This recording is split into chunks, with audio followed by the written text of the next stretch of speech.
Hello and welcome everyone. Fantastic to see so many of you joining us here this evening for our school experience webinar. I can see that we've got 35 in so far and the number is still rising.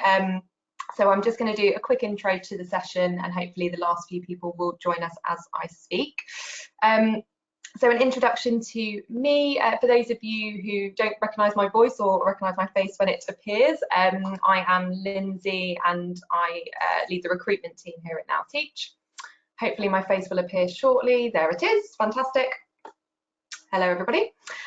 So the purpose of the webinar this evening is all about acting in place of school experience really. So helping you to gain insight into school life and teacher training, and we find that that's something that's really valuable, particularly for career changers who have perhaps not been into school for a number of years and really just want to know what it's like in the classroom, what it's like when you start training, and all of the kind of practical ins and outs. So normally you'd be able to get that experience going into a school and observing some lessons, meeting some teachers, meeting the head of school perhaps, and unfortunately with the current situation with COVID-19 you're not able to do that because of school closures. So what we wanted to do was to give you an opportunity to ask some of our trainees all of the questions that will help you to gain that insight, alongside lots of resources that we're sharing with you as well that you hopefully would have been onto our website to view, and we'll share around the link for that after as well. The webinar is specifically for candidates that are a little bit further along their journey. So everyone that's joining us this evening has been through our Now Teach interview and is quite far along in their thinking about becoming a teacher and starting their training in September. So first of all, big congratulations for getting this far. It's fantastic to, as I say, see so many of you here this evening, and we're really pleased that you've chosen Now Teach and you're with us on this journey. The session this evening will be just an hour, so it's not going to be really long, and it will essentially be in the format of a Q&A, and we've got three fantastic trainees here with us to answer your questions. Before we do kick off with that Q&A, I just wanted to show you a short film about the school day from the voices of our trainees. Sometimes I'm here at school as early as 6:30 in the morning, which I know it sounds crazy, but you can do a lot of, you can sort out a lot of things when it's quiet in the morning. It's way earlier than what I used to do or even remember, and it's incredible how time flies in the morning. So 8:30 is kick-off, the first lesson of the day. The younger kids are bouncy, full of beans. I need to calm them down, while the older kids might be more sleepy and need waking up for the day. At 10:10, I'm thinking about wrapping up the lesson, why I haven't wrapped up the lesson in time, because I've got to run downstairs to the next floor in time for my sixth form tutor group. Will I make it on time? That's what I'm thinking. We have registration after the end of the first lesson, and that's also known as tutor time.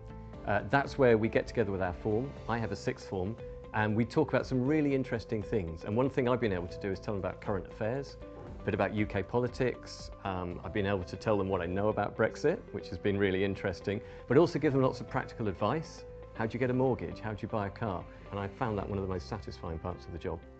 11 o'clock on a Thursday, I have a free period, so what I like to do is go down to the staff room and spend some time comparing notes with my colleagues, including others who are also doing the training programme this year. So the day doesn't finish at 3 when the bell rings. I have to visit any kids in detention, ring home to parents, mark their work, plan their lessons for the next day, but by 5 o'clock I am finished. I don't take any work home. I leave the building and I go off to do my other job, my own kids and my own family.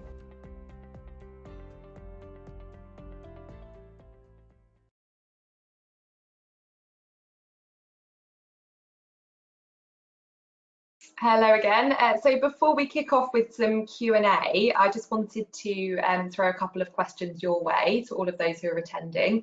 My first question is going to appear in a poll on your screen. So we just want to get a little bit of an idea of who's with us here this evening. So if you could just pop in, what stage of the teacher training journey are you at? So have you just recently come through our interview? Have you secured an interview? Have you got a place offered to you already? If you could just pop the relevant answer in there and submit that, please.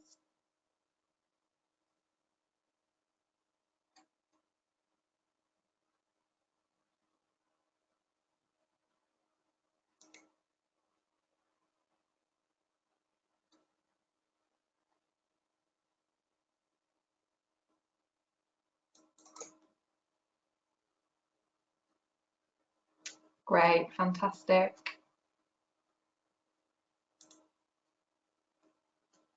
Okay, great. So it looks like we've got a mix here this evening. So we've got just over half who have just come through our Now Teach interview. Got a few here who have secured their training place already, so congratulations to you. And a few who have got an interview lined up with a school or training provider. So it should be interesting to hear some of those experiences. Perhaps we'll come on to that with our trainees shortly. Fantastic. And then a second poll for you that we just wanted to check in on is some of your concerns about teacher training. So if we could have the second poll up. So are you concerned about any of the following in starting your journey as a trainee teacher in September? So you can click more than one on this one, I believe.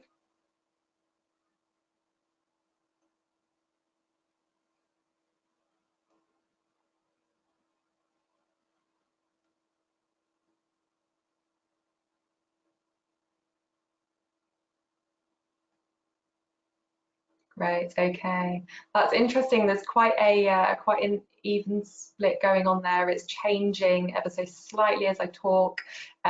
Student behaviour seems to be up there as one of the biggest concerns, and also subject knowledge. So hopefully we'll touch on two of those key points during this webinar, which is great. Okay, thank you everyone.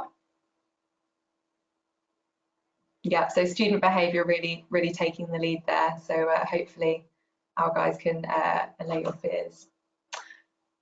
Great, okay. So I'd like to just introduce our three fabulous trainees that we've got with us this evening. So hopefully their faces can pop up on the screen now as well. So we've got Rob, Francis and Helene. Are you there, guys? I'm here. And yeah, hearing my work. There you are, fantastic. Great, so I'll just give you the opportunity to do a short introduction to yourself before we go into questions. So it would be great if you could just tell us who you are, where you're coming in from, where you're doing your training, and perhaps where you're based as well. Who do you want to go first? You go ahead first, Rob. I believe we've got a little slide for each of you. Ah, me. Okay. Hi, everyone. I spent nearly 25 years as an academic working in biomedical engineering at Imperial College and King's College in. During that time, I gradually did more and more lecturing at the university.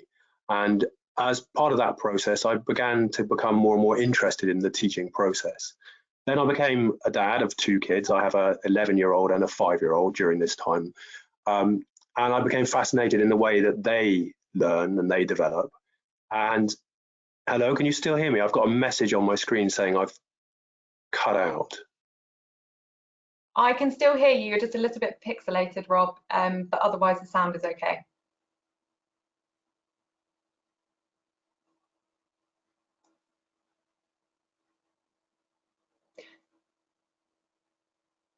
Should we perhaps pass over to Helene or Francis and come back to Rob?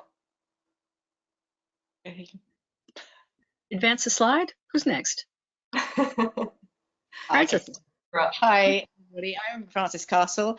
I went to university many years ago, at Sheffield University. I did Spanish and French at university.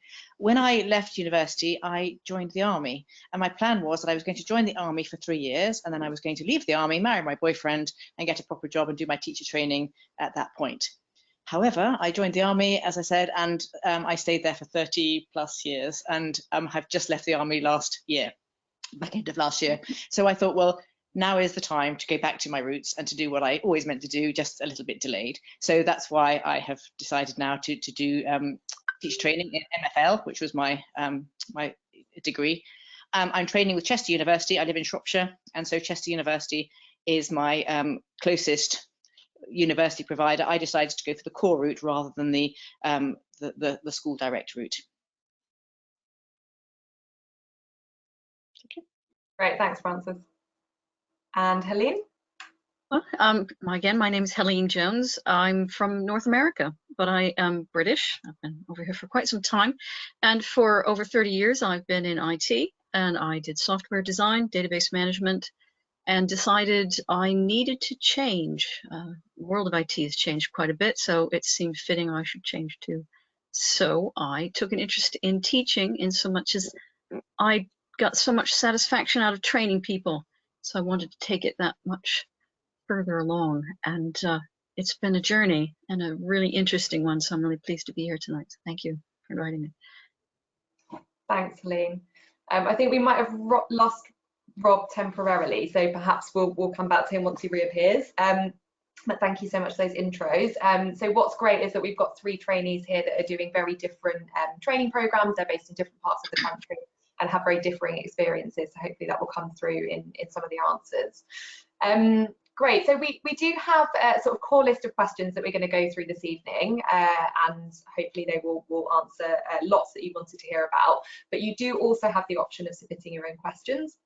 So in the questions box, which you've already found because I can see a few people posting in there, you can submit your own questions. We've got a little how-to on the screen just in case you haven't yet found it. So thank you for that. And yeah, so if there's anything that you want to hear more about as we're going through or we haven't covered, please just pop your question in there. We won't be able to get around to all of them most likely because we are trying to keep to just the hour this evening, but if there's anything specific to you or anything we can follow up on after, we will do so. Great, okay, so let's kick off with our first question then. Oh, Rob's back. Hi, Rob. Hello, sorry about that. Bad timing. No problem.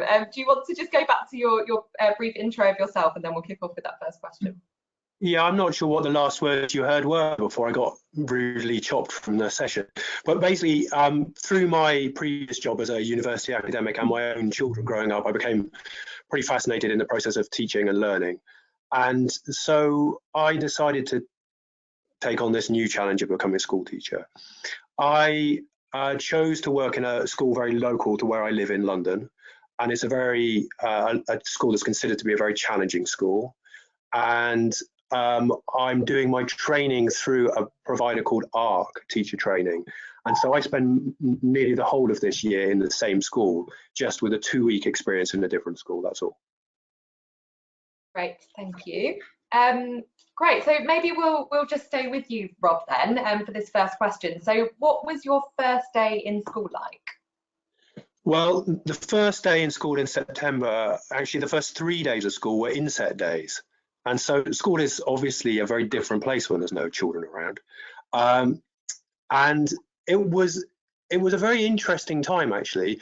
I found it really good fun, really nice to get to know the other teachers. And actually I used that time to do 2 things, and I'm very pleased that I did. I used it, one, to find out more about the kind of the day-to-day routines that I would have to do when I was in school. So for example, I'm a science teacher, so I have to look ahead in my schedule to plan practicals with the children. So I used that time to make sure that I had all those, like the forms you had to fill out and the routines you had to do for that, sort of nailed down, so that when the onslaught of teaching hit me later, I'd have all that sorted out. And the other thing I did, which I think has served me well, is I used that time to get to know lots of the other teachers who are even in the science department. So the science department in a secondary school is usually quite a big department. You know, there's 11 teachers in our science department. And so you could easily just hang out with the other science teachers. But I made an effort to mingle with the history and the music and the geography teachers and so on. And it stood me really well because it means that I've got contacts and friends throughout the school now, and some of those people have been really useful to me as the time has gone on. Fantastic. And same question to you, Helene. Similarly to Rob, my first day was an inset day that went by very quickly, and then school started the day after that. The first week I shadowed my mentor, so I was by her side in each one of her classes, and she was a computer science teacher, but she also was teaching math classes, so I had an opportunity to see an experienced professional teacher teaching in 2 different curriculums, which I felt really fortunate to have that opportunity. She was very good. I actually learned a lot about maths that I didn't expect. Fantastic. And then Frances, you've had a slightly different start to your training, am I right? Because you've been on a PGCE course, which means that you weren't in school straight away. How soon did you start in school, and how did that work for you on your first day? We spent 3 weeks at university to start with, and we had 3 days of team building exercises and playing like children in a classroom with all the other people from all the other subjects, which was actually a really good icebreaker. But I felt we also had quite a lot of instruction and talking by the academics at university, and actually I think they almost tried to put us off. They tried to paint teaching in a, look, you've got to understand that this is going to happen, this is going to happen, this is going to be challenging. And I felt in many ways they were trying to put us off in order to make sure that we were actually there because we really meant to stay there and be there.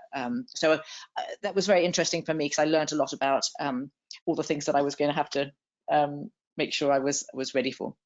And then my first day in school, actually I was there with a number of other associate teachers. There were 3 or 4 of us, and so they had a whole program in the school of introductions, and we had a day on a presentation on SEND children. We had an introduction of pupil premium children. We also did a pupil trail where we were able to watch a pupil in every class that they were going to, so their French class, their history class, their maths class, and see how different, well, it was really interesting to see how the pupils reacted differently in different classes to the different teachers and the different teaching techniques. And that's a really interesting thing to do. And it was also very interesting to see how the different teachers dealt with them. The child didn't know that we were following that child, but the fact that we kept on popping up in their lessons was probably a bit of a clue. But it was really interesting to watch how the different teachers interacted with the children, and how some of the children that were badly behaved in one class, you would then see them in another class being really good, and partly to do with the teachers and the teaching skills. So it was really interesting. That's a really interesting idea, the pupil trail, and sort of seeing the school day from the perspective of the child as well. I like that idea. And Rob, just a quick question to you, because you're training with ARC teacher training. Did you take part in a sort of summer training program before you began? Yeah, so as part of my program, there was a compulsory 2-week training course in the middle of the summer. So it started at the beginning of August, which you have to be aware of if you're signing up for that program. But although it was a bit mean to put it in the middle of the summer holidays like that, it was actually a really useful 2 weeks. It was really, really good because it did 2 things. One, it allowed us to bond as a cohort. So there was a whole gang of now teachers as part of that. I think there were over 100 trainees on that course and about 20 or 30 now teachers. And we spent 2 weeks learning lots of classroom management techniques, learning a bit of the kind of background to the process of teaching, but a lot of it was about getting some routines sorted out so that when you went into the classroom, it wasn't too terrifying. Really helpful as well. Yeah, fantastic. And that's something that obviously varies between different training providers, but yeah, great to hear that you had such a strong start there. Okay, great. So another question to you. When was it that you did your first lesson? So you talked about the sort of inset days and doing your first few weeks in university. When did you do that first lesson, and what was the kind of transition into that? So I'll go to Frances first for that one. My first lesson was probably in week 2 at school. I had watched my mentor. I had been in every lesson that she had taken for a few days at the end of the week before, having done all the other introductory bits and pieces. I'd had quite a few conversations with her, and then she asked me if I wanted to do a start or a plenary for a lesson, or whether I wanted just to launch in and do the whole thing, which is what I chose to do. I thought, if I'm in for a penny, in for a pound, just do the whole lot. So she asked me for my lesson plan, which I did over the weekend and gave to her on the Monday morning, and on the Wednesday I was in teaching the lesson. So she had it 48 hours in advance. She had the opportunity to comment back and to tell me to change things or to add things, but she didn't adjust it too much. I think she just wanted me to see how it was going to go. And it was a year 8 class, and actually I was really quite pleased with it. I think it went well. We didn't have any dramas. There was no car crashing went on, and I really enjoyed doing it. And so mine was relatively uneventful, really. Fantastic. And Helene? Well, similar to Frances, I think after 2 weeks, I jumped in and taught a full lesson in computer science. I think it was a year 7 class. Most of my lessons were Key Stage 3. Later on in my first placement, I did do Key Stage 4 lessons. So that was year 10. And computer science is much like science, a practical subject. So it was that first lesson was pretty much helping young year 7s logging into their computers and understanding how to even use keyboards and mice, because some year 7s were coming from primaries that didn't have keyboards, and they were using tablets, for example. So it was a very it was a eye-opener in many respects, but I learned to love those year 7s. They're ever so sweet, wide-eyed, and it's such a new experience for them coming out of primary into secondary school. And so was that a conscious effort from the training provider or the school to sort of introduce you with Key Stage 3 and then progress you to Key Stage 4 lessons? I wouldn't say conscious so much as a natural progression. This touches on personal subject knowledge. You know, I've been in IT for numbers of years, but when you're in Key Stage 4, they are teaching to a specific examination specification. And I needed time to get familiar with that before I could step into lessons. So I had to teach myself a few things that I hadn't looked at for a while, and some things I hadn't even looked at before. So, but that's one of the exciting parts of doing this training, is that I'm always learning. I'm always learning about my subject. I'm always learning about how to teach. I'm always learning about myself. So. Fantastic, thank you. And Rob, when did you teach your first lesson? When did that come in? So it seems like such a long time ago now. It was very near the beginning of that first term. It was probably about 3 or 4 days in, because with my training program, I'm in that school for the whole year. They kind of treat the trainees more as if we're a member of staff from the beginning. So I got my timetable on day 1. I knew which classes I was going to be teaching. And I must have had about a week to worry about my first lesson before I got to it. They gave me, my very first lesson was year 7. It was what I like to refer to as the nurture group.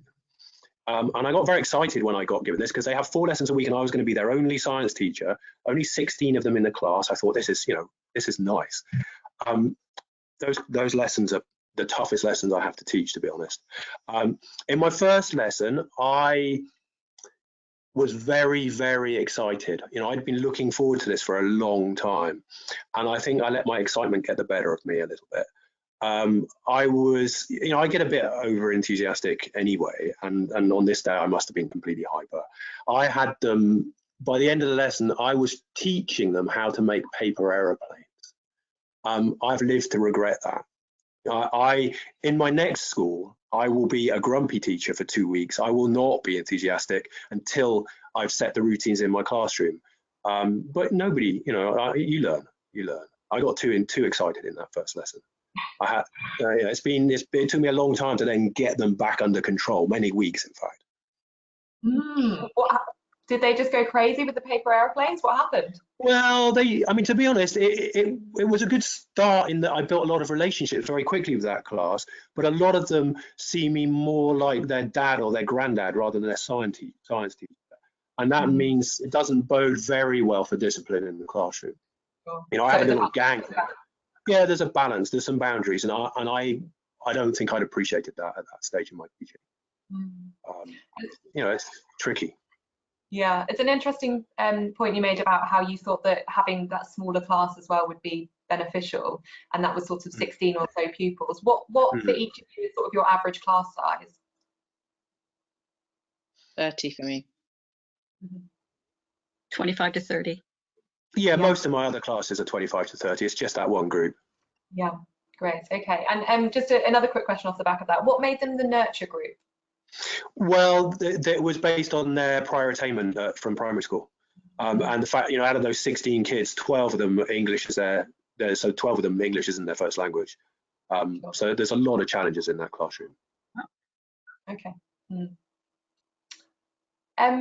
And so obviously that leads nicely on to my next question, which is around behaviour management. So you know, as you said, kind of you need to set those boundaries, and you you know, you had some challenges there with that group.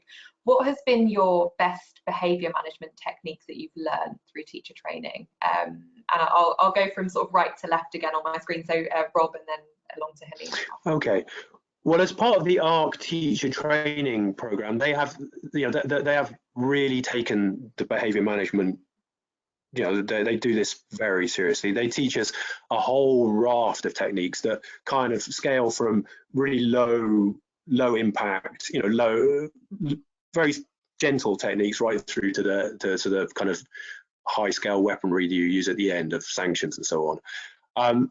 And you know, we're trained, they try to train us to use these in an appropriate way so you don't escalate the arms race too quickly. And there's some really nice tricks in there that I really do practice in my classroom, and without them it would be difficult. But the question is, what's your best behavior management technique? Well, I can explain something to you which I think is really, really interesting. One of the things you find often in the classroom is you'll have a child who perhaps you've asked the classroom to be quiet. You've given them a direct instruction, and there's one or two children that don't follow that instruction. And if, of course, you call them out and you say their name and you approach them directly or call them out in front of the class, quite often that child will push back. You know, they'll say, "Oh, I was only talking because so-and-so was talking to me," or "Why are you always picking on me?" You know, that kind of stuff. So you end up in these confrontational situations with that child. And one of the techniques we were taught was, instead of calling out that child who's talking, you say, after asking for silence and you haven't got the silence, one of the things you do is you say, "I can still hear somebody talking in the classroom." You don't say who it is, but you can just say, "There's still someone talking in this classroom." And that child who's talking will then know that you know they're talking, and it gives them a chance to correct their behaviour before you have to sanction them. And I'd forgotten to use this for a while, and there was one particular girl in my Year 7 group who was causing me a lot of trouble. And then one lesson I suddenly remembered this technique that I'd forgotten about, and I started using it. It worked brilliantly. I didn't get into a confrontation with her. She went quiet, and I was really proud of this. And I used it for a few more lessons over the rest of the week, and it worked brilliantly. And then one day she was talking again, and I said, "I can still hear somebody talking." She piped up and she said, "Sir, you know my name." So it only worked for a certain amount of time. But I guess my point is that there are loads of little techniques that your training provider will teach you to help with behaviour. And sometimes when you first hear them, you think, "That's weird. I'm not sure that I can see the logic in that." But you kind of have to suspend your disbelief and go with them. And most of them are really powerful things. Another quick one that I really like is narrating the positive, which sounds really cheesy. But if rather than telling the bad kids off, you just point out the good things that the other kids are doing, it works wonderfully. It even works around the kitchen table at home. Fantastic. So tips for behaviour management at home as well. Great. And I expect that sometimes it's trial and error with some of these. So I assume that, you know, some of them that suggested work and some don't work, and you just have to kind of give it a go.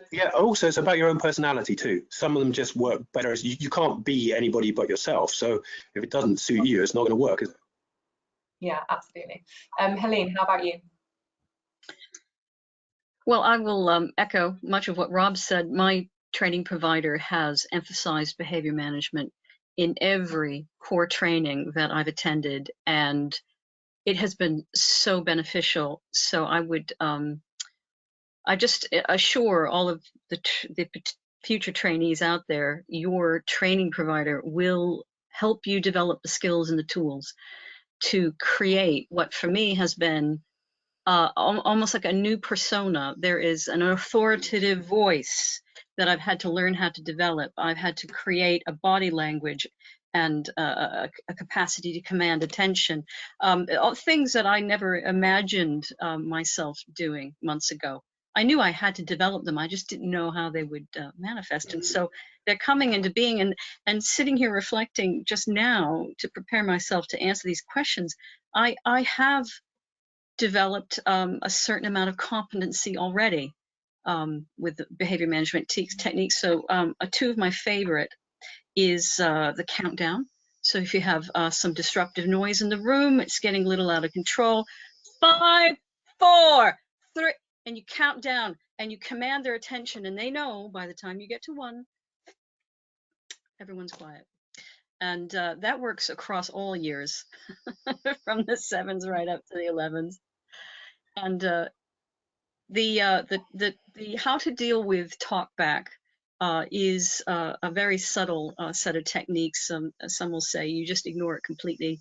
You know, you give your directive and then you walk away. You never say please. You always say thank you. You return your focus back to the work. Thank you. You walk away and you don't let any talkback, you know, hook you back in. However, if there is talkback, one of my training providers suggested this. It's the maybe but. Well, miss, she was talking to me and that may be, but right now we are all concentrating on our work.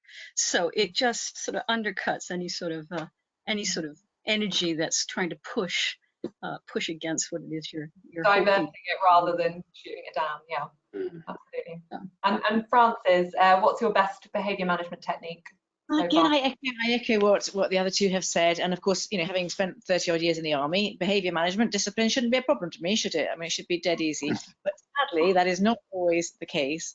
I think one of the issues we deal with as trainees is that we're teaching somebody else's class, and so you watch what they do.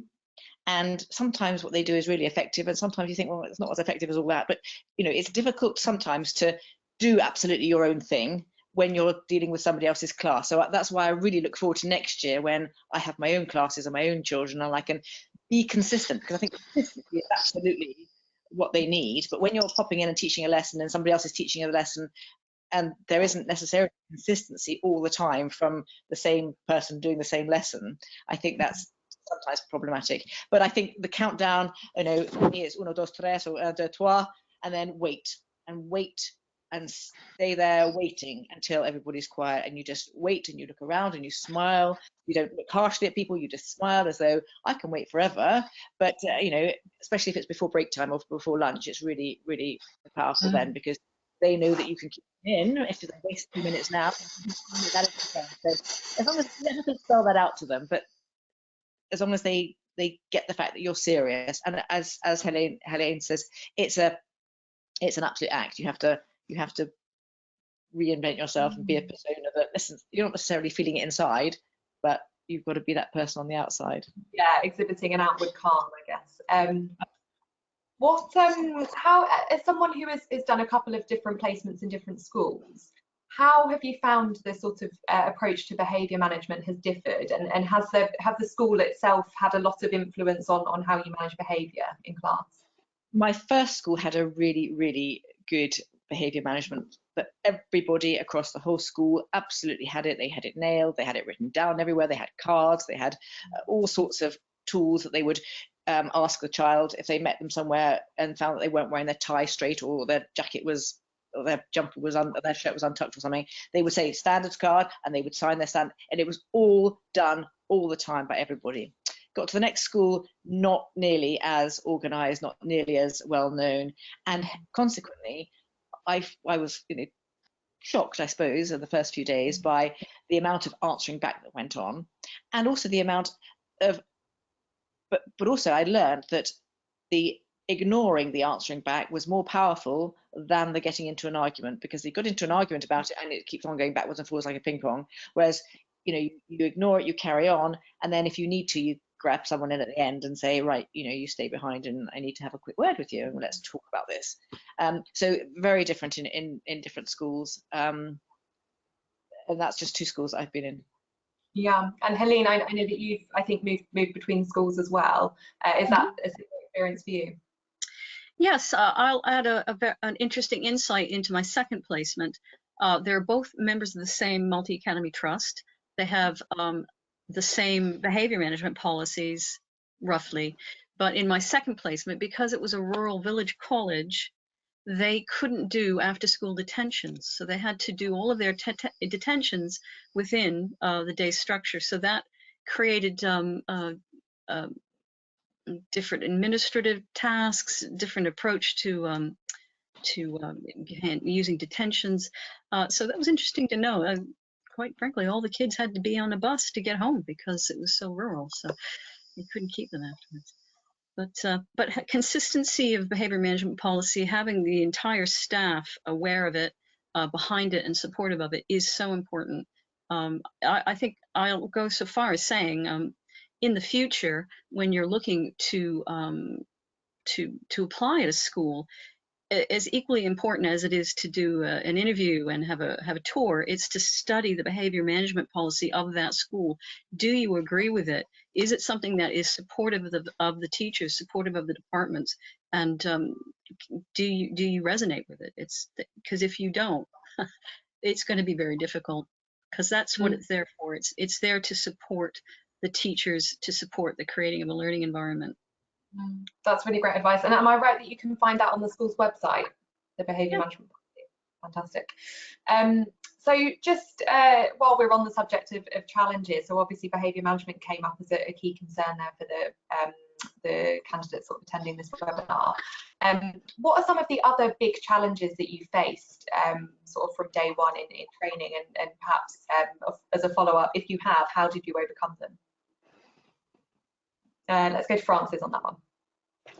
Learning children's names is the most important thing, and it's a challenge. When there's 30 in the class and you're teaching a year 7, a year 8, a year 9, year 10 class, learning their names is so important, but it's a challenge, and you've just got to sit there with your seating plan and just sit and learn it. But the other thing is the IT, is the interactive whiteboard, which for me was a completely new piece of kit which wasn't there in my day, and so it's getting to grips with the IT, and so knowing that when you go into the class you can plug in your computer, you know what to do here and what to do there, and how to get your YouTube clip sort of going to play at the right time, or go into the interactive resources that you want to use.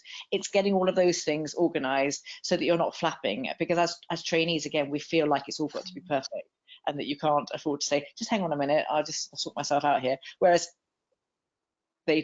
real teachers, I mean trained teachers, they do that all the time, but I think perhaps we put too much pressure on ourselves to be too perfect or too smooth and too seamless. Absolutely. And Rob, how about you? Biggest challenges from day one? Well, I think it's interesting. I'd kind of, some of what I'm about to say, Helene's kind of touched on it already. I think you have to be able to fit in with the ethos of the school.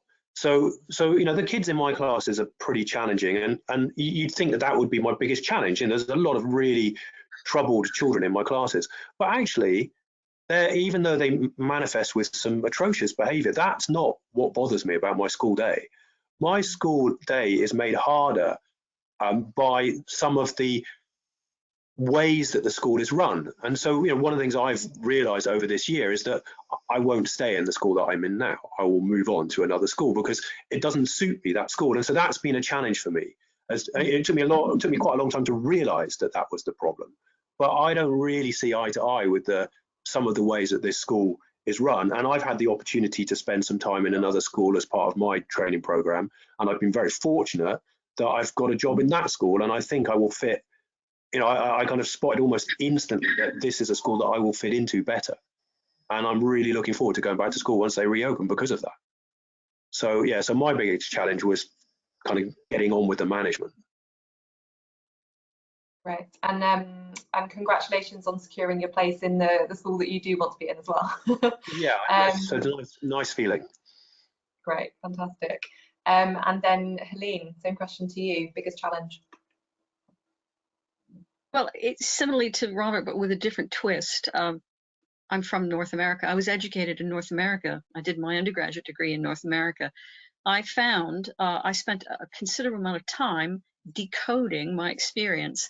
I remember at one point being sitting in the staff room and saying to myself, form? What do they mean form? What does form mean? I didn't have a clue what form meant. And then I went to form and I realized, oh, North American translation, it's homeroom. It's the first period of the day. It's when all the students come together and they have their first registration. So I spent some time having to understand the education system real time, being fully immersed in it. My training provider, again, very, very, thorough. We had a whole day where we studied the education structure and the key stages and the progressions and the curriculums, which was very, very helpful. So, and I think when you think about it, maybe several of you future trainees, school has changed a lot probably since when you attended. So it might be worth your while to get on the Department of Education's website ahead of time and do some reading and find out about how things are run and why, and explore how the government is assessing and trying to figure out how students progress. As a whole raft of programs that are being run, and you're gonna have to learn it all. You're gonna have to know all the language and all the terms, and so big challenge for me, constantly having to translate and understand my experience and put the theory to the practice in the moment. And yeah. And improving that understanding of education and schools in the current day is definitely something that trainees can do before they start, isn't it? So as you say, sort of going on to DFE website and looking at various articles and bits and pieces and some of the resources that we share with candidates. And you lovely lot at Now Teach, you're a terrific resource. And I haven't had a chance to say how important your input has been. Well, I'm going to come on to that in the next question, so I'll let you wax lyrical about us then. Just to touch on, so Francis mentioned there the technology and the IT, so I've been nudged by the team to share with you that actually that's something that we can support with at Now Teach as well, and we do a bit of an intro session to IT before you start. So if you're not particularly worried about that side, then don't worry, we'll put you back. Great. So my next question on the point of support is who actually supports you in school and outside of school as well? Who's your support network? Let's go to Helene on that then. Well, yes, I preempted it a bit, didn't I? And I mentioned Now Teach, and personally, Now Teach has been, wow, just irreplaceable. I have benefited so much from the support I've been getting from Now Teach, and will continue to get, because if I'm understood correctly, you're going to be right behind us all the right way through our first year, if I remember correctly. So thank you very much. I'm going to take you up on it then, I'm sure, because we are unenviably, the 2019 cohort is probably going to go into the most unusual and unprecedented NQT year in history, when you think about it. No guarantee we'll even have classrooms to step into. We don't know yet. We just really, everything is so open-ended at the moment. Who else supports me while I'm on my training? Well, my SCIT has been a tremendous source of support. I have a professional tutor. All of the instructors in the core training, they're available to me by email, some by telephone if I have questions. I have had mentors in both of my placements, but I was mentored by the entire department, because you can imagine, well, there aren't many computer science secondary school training teachers, so everybody takes an interest in making sure that we get the information we need and the support we need, which I've been very grateful for. And I am fortunate in that, as I'm placed with the Australia Multi-Academy Trust schools, they also have in-house professional development. So I have a professional development mentor or tutor provided by the Multi-Academy Trust, who leads weekly professional development training as well. And last but not least, my other trainees are such a terrific and important source of support, because I can't tell you how many phone calls I've been when you're just like, oh my gosh, I'm losing my mind. And it's like, yes, I understand, I'm losing mine too. So you get that support as well. Don't worry, you'll get your minds back. It's momentary. Great, thank you. Rob, who supports you? So in school, I have a coach who is a teacher. He's actually the head of the art department, and he will come and observe one lesson that I teach every week, and we have a session sometime later in the week where he helps me go through the what happened in that lesson, and we discuss how things can move forward. And that's really from a kind of a teaching technique point of view, because obviously he's not a subject specialist in my subject.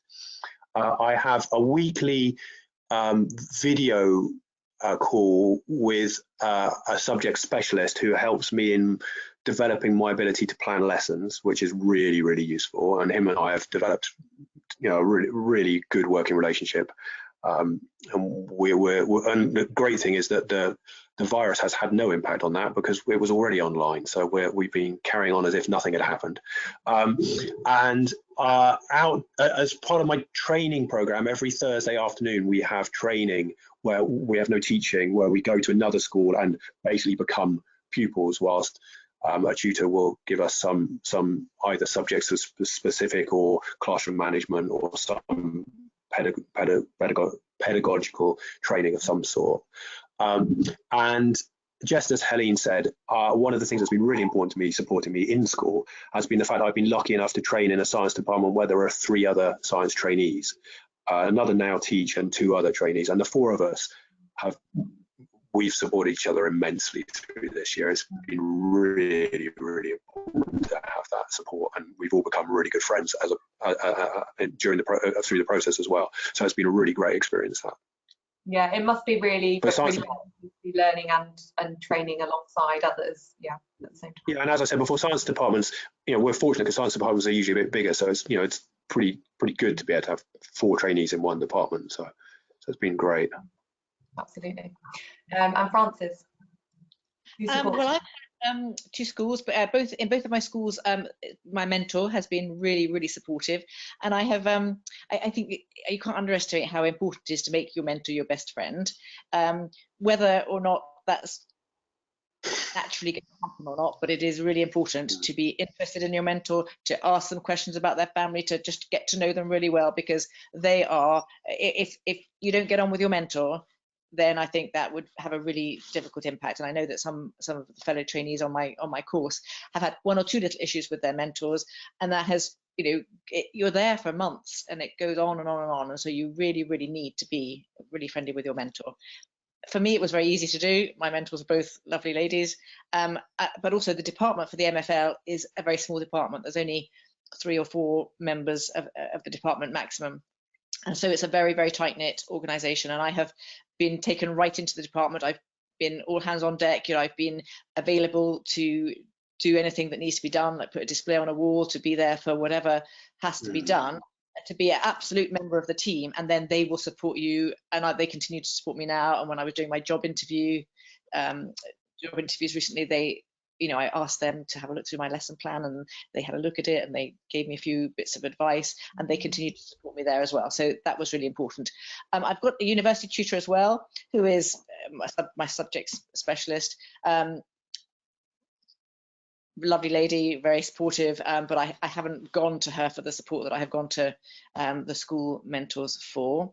And then lastly, I guess, other than now teachers as well, but I think that's been said by Helene, that the fellow members of the course, and I'm in the MFL. There's 16 of us doing MFL. There's 150 on the course in total. In the MFL, I'm the oldest by quite a long way, and quite a lot of them are 23, 24, 25-year-olds, same age as my oldest son. So I was a little bit worried that I was going to be a little bit out on a limb to start with there, but I haven't found that at all. We have a WhatsApp group, and daily, and especially now, actually even more so now, people are coming on saying, oh, what does someone think about this? What do you think about that? Can anyone help me with this? And there's always somebody who can help you, or who has already done a lesson on the thing that you've got to do a lesson on, or who's already had a particular technique. Because one of the ladies is actually a native French speaker as well, and she can help with, oh God, how do you say such and such, and she'll come up and at the moment we're doing conversation classes with the WhatsApp group from university. There's a Spanish class once a week and a French class once a week, where we just all plug in and have a conversation with each other in that language. Just keeps us going and keeps us on track. Fantastic, thank you. So it sounds like an awful lot of support across the board, and just the structure of that slightly changes depending on who you're training with and where you're training. But ultimately, you'll always have that mentor in school and some sort of subject specialist, and then also the wider support that Now Teach offers, which is great to hear that you've had such a great experience with that as well. And it's been particularly good for me because I'm in Shropshire, and I'm not. Most of the Now Teach events tend to be down sort of London centred, but I'm in Shropshire. One or two things in Birmingham, but it's been more and more difficult. It's been quite difficult for me to actually attend events. But this online experience I've had over the last few weeks has been, especially brilliant for me. So I think if you're not based in the south and you're a little bit further afield, this online experience has been brilliant, and I've really benefited from it hugely. That's great to hear, and it's actually for those who are incoming in 2020 in September, we were already planning to sort of upscale what we were doing in terms of remote distance support and doing things online, and obviously now with coronavirus that has really ramped up. So if there is anyone sort of on the line here who is a little bit further afield and worried about that, we can still support you. So we are quickly running out of time, but just a few questions to follow up with that have come from our audience. So actually something that came up a little bit earlier was to do with, and while we're on the subject of being online and doing things online, I understand, Frances, did you interview for an NQT position online? Did that happen? I did. I was able to go to the school on the last Friday just before close down. So I went to the school, I had a tour around the school, I did a few tasks, I had a pupil interview with a couple of the students, and I had to do a marking task. But the actual interview was the following Wednesday, and by that time we were all locked down. So I sat in my jacket and my smart gear in my kitchen, and the others, there was the headmaster, the head of department, and the PA to the headmaster, all in their various living rooms or whatever, in their t-shirts. And I had to do a lesson plan. I had to produce a lesson plan the day before, and then I had to talk through my lesson plan, and I had to answer questions on my lesson plan, and then I had the normal questions from the headmaster about SEND and about what I would do in certain situations. But it was an honour. But now I think I've seen a few more jobs coming up being advertised, and I guess that's how they're doing it all. Yeah. And we have a number of people on the line here who will have interviews lined up that are going to be remote. So yeah, so it's great to hear that has been a process that you've done and was successful. The difficult thing is you can't get a feel for the school and all of the staff, because it's chatting to the staff, walking around the school and chatting to the pupils and seeing what the rapport is like with the teachers and the pupils. But I guess there are other ways of finding that out if you just have to dig a bit deeper, I guess. Yeah, absolutely. And we don't know how things will change, and schools might reopen, so you can do that bit of getting to know the school a little bit later down the line as well, which is great. Okay, just a question that's coming from the audience, and I'll just combine it with something that I'd like to hear a little bit more on. So subject knowledge is something that is a concern for many career changers. So either sort of going back to a subject area that they're spent a few years away from, or they're not quite sure if they're up to speed. How, and I'll open this out to anyone who'd like to answer, how did you go about getting up to speed in your subject area, and did anybody do a subject knowledge enhancement? I did a subject knowledge enhancement course. It was part of the my acceptance conditions for my seat with my training provider. And I thoroughly enjoyed it. It was so much fun, and I made reference earlier to the GCSE curriculum, and that was referenced and supported by my subject knowledge enhancement course. So much of what my enhancement course was addressing was a GCSE centered curriculum. and yeah, very And useful. what was the sort of structure of study for that? Was that online, sort of in your own time? How did that work? It was online in a really well-designed virtual learning environment. I had a tutor who oversaw my work, marked my work. We had correspondence about the projects that were part of the knowledge enhancement course. And I did it over the first term in parallel with all the other work that I did. And I'll just say that organization is key. Absolutely. Time management, organisation, time management. Rob, over to you. Yeah, so I did a knowledge enhancement course too. It was a prerequisite for my training provider too. The interesting thing about being a science teacher is obviously we have a huge curriculum of physics, chemistry, and biology, all the subjects. And you know, I have a background in physics. I have a PhD in physics, and they would only let me do the knowledge enhancement course in physics because I'm a physics specialist, even though I teach chemistry and biology through the entire school, which I thought was really quite ironic and ridiculous. So I did kick up a bit of a fuss, and they let me do a little bit of biology and chemistry as part of my knowledge enhancement course too. But I would just like to say that so if there's people who are training next year who are going into science, it does feel a bit daunting because the curriculum is immense. But one of the joys of being a science teacher, and I'm sure the other teachers who are on the panel who aren't science teachers will probably agree with this as well, but one of the joys of being a teacher is that you're getting to think about all these things that you're interested in anyway. You know, the reason we're becoming teachers is we love our subjects. And actually, I really want to learn about all that chemistry and biology and physics I haven't had a chance to think about for years. And so it's not really a chore. It's, you know, it's part of the fun of being a teacher is having to think about all of these things.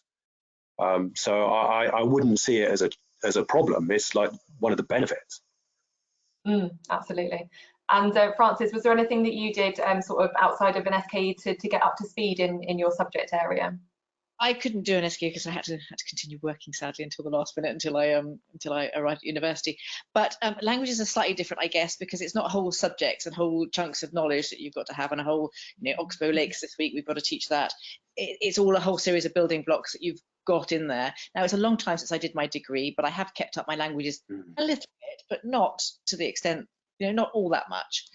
So I suppose practicing a bit, listening to films on TV, and you know, those sort of activities I did a bit of, and I had to learn a bit of extra vocabulary like greenhouse gases and recycling and all of these modern things that you didn't have to learn about when I so there's a whole load of vocabulary and a lot of trendy or sort of slang vocabulary that they use all the time now that have become normalized that I didn't learn when I was at school. So I've had to sort of pick up on that, but it's great learning new vocabulary and learning new things and how to say different things. And so yeah, like the others, it's part of the enjoyment, but I don't think anyone should ever worry about it, because if you've done a degree in a subject, you've got enough there, even if it was a long time ago, you've got enough there to know to go into a GCSE level classroom anyway, if not an A level classroom.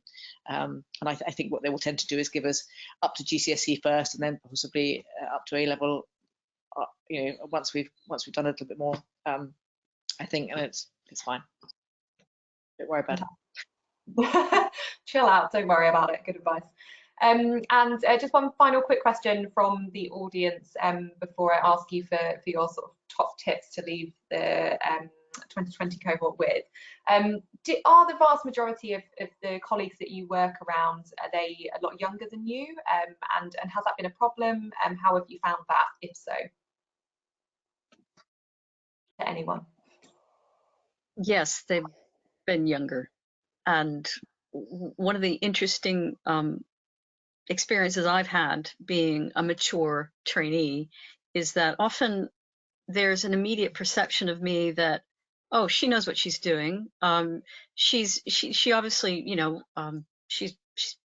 we don't, you have to tell her what to do here. She's mature, but actually I'm green, completely a novice. You must tell me because I don't know. So sometimes I had to make extra effort to reach out and let people know that I need some input on this. So it's worthwhile to keep that in mind. But I will say, even though in my first placement, my mentor was younger than me, she was an excellent teacher. So one of the benefits of being mature and coming from other careers is that we understand professionalism, and we can bring a sense of professionalism into that training environment, into that dynamic. And I think developing mutual respect is something that just can happen really readily. Yeah. Our career experience. So, and you've always got something in common with them, whatever age they are. I mean, my mentor has a daughter called Isla, who's 1 year old. I have a daughter called Isla, who's 21 years old. But we had something in common, and it's a good starting point. And you get in there from the beginning, and she's become my friend, and I think that's what it happens in school, as long as as long as you're not up yourself. And I think that's probably what we've got to be aware of in our. And I was probably going to say this is my top tip at the end, but I'll do it now. That we've come possibly from being senior leaders or being higher up in an organization than we are now, right down at the bottom again, and we've just got to understand that and make sure that we respect everybody else around about us, and we don't know it all, and we don't go in there and tell them how to run their strategic planning and how to run their business, because they don't actually want to know. It may be downstream. There'll be some little nugget somewhere that I will have learned in the army somewhere that will be really useful. But just at the moment, I tend to zip it and just be a sponge and accept all the advice that people give to me without saying, "Oh yes, of course I knew that." Because fantastic. I'll take that as a segue into the words of wisdom to leave our future trainees with. So thank you for that, Frances. Any final words of wisdom from Helene and Rob, or advice going forward, either in terms of top tips for preparing for September 2020 or for when they start? Well, I think the other two panelists will concur. Look after yourself. Make sure that you get the sleep you need, eat the food that's good for you, get the rest, keep your friendships in good repair, and look after yourself during this journey, because it will be demanding. It's going to completely reshape you, but in wonderful ways. And just one day at a time. One day at a time. It's a great note to end on. Thank you so much. Just a massive thank you to Frances, Helene and Rob. I'm sure that all of our attendees have really, really appreciated your words of wisdom and your insights into teacher training. I hope that the final terms, I think we're 2 terms in, aren't we? So final term of your training is just as great, and congratulations on your NQ2 positions that you'll start in September as well. Thanks so much for taking the time, and thank you to everyone who's attended. It's been great to have you here. We'll send around an email to follow up, get a little bit of feedback, and follow up with any direct questions that have been asked. As I mentioned, we do have lots of school resources, insight into the classroom, and videos of lessons, etc. online. So we'll share that with you again to make sure you've got access. And as ever, if there are any direct questions, just get in touch with us in the recruitment team. Thank you so much, and enjoy the rest of your evenings.